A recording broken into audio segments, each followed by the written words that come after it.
روزی رضاشاه با خبر شد که در مسیر یکی از شهرهای جنوب شبها راهزن‌ها سر راه مسافران رو بیرون از شهر میگیرن و دار و ندار و پول اونها رو به یغما میبرن. دستور میده امیرعمدی یک کالسکه آماده کنه تا با هم به محل جاده مربوطه برن.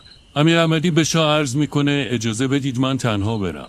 شما شاه هستید و امکان داره بلایی سرتون بیاد. درست نیست که شما شخصا بیایید. امیرعمدی میگه شاه فرمودن خودم باید باشم تا ببینم چه خبره و چه اتفاقی اونجا رخ میده. شب میشه و رضاشاه با لباسه شخصیش به اون منطقه میرسه. 5 نفر مسلح سر راه سد میکنن و میگن کجا میری؟ رضاشاه میگه میخوایم بریم شهر. ازش میپرسم پول داری؟ میگه آره پول داریم. دوزه میگن خرج داره، باید پول بدی تا رد بشی. پیاده میشه و به تک تک اونا یه مبلغی رو پرداخت میکنه. آخر سر میگه سیگار میخوای؟ روزنا با تعجب ازش میپرسن مگه سیگار داری؟ رضاشاه میگه آره بابا بیایید و یکی یکی به اونا سیگار میده. با کبریت جلوی صورت همشون برای تک تکشون سیگار روشن میکنه. بعد از این کار عجیب از راهزنا میپرسه حالا میتونیم بریم؟ اونم بهش میگن اختیار دارید بفرمایید. حالا راه باز شد. اون شب رضاشاه به هنگ نظامی اون منطقه میره و شب رو در همونجا میمونه. صبح زود در مراسم صبحگاهی هنگ شرکت میکنه و بعد از صبحگاه میگه اون 5 نفر که دیشب راه رو به راه اون درشکه بستند و پول گرفته بودن از صف بیان بیرون. همه ساکت بودن و کسی جرئت نمیکرد بیرون بیاد. دوباره با اون صدای معیبش میگه بیاید بیرون چون اگه خودم بیارمتون بیرون ایل و تبارتون از بین میبرم.